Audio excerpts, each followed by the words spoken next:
Week 3, day 2, in your workbook, it's called The Wandering. All right, so picking back up in Exodus chapter 12, the 10th and final plague was the overnight death of all the firstborn sons in Egypt, including Pharaoh's own son. The only surviving firstborn sons were the Israelites' sons in the homes with the Passover blood on the doorframe.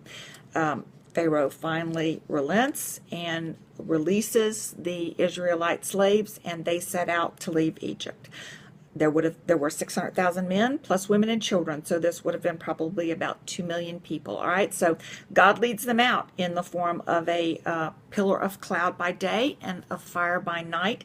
God does not lead them to the north, which would have been a much shorter route but more dangerous. Instead, he leads them to the east towards the Red Sea. All right, so this brings us into the part of the story that most of us have heard in some form. The Egyptian army closes in. The Israelites panic, but there was no need. God parts the Red Sea.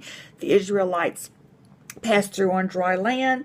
When they're safe on the other side, the walls of water collapse and the entire Egyptian army is drowned. So the Israelites are very impressed with God, but they will turn out to have the shortest memory imaginable. All right, so they're traveling. We're moving on.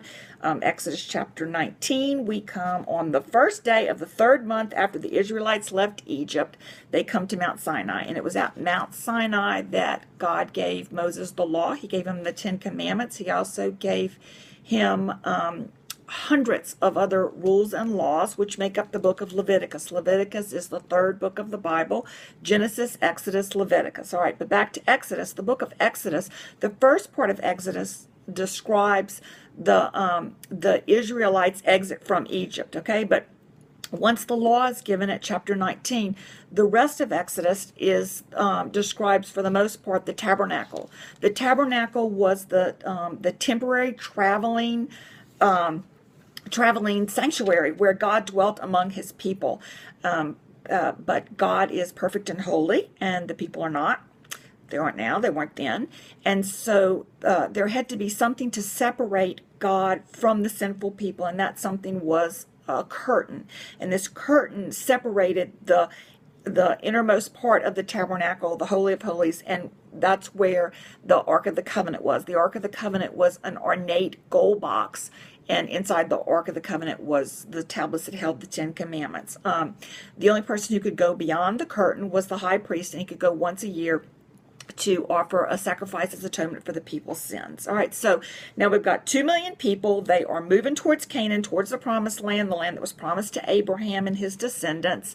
And we're going to pick up tomorrow in the fourth book of the Bible, the book of Numbers. And the book of Numbers is so named because it starts with a census, accounting of the people. So tomorrow.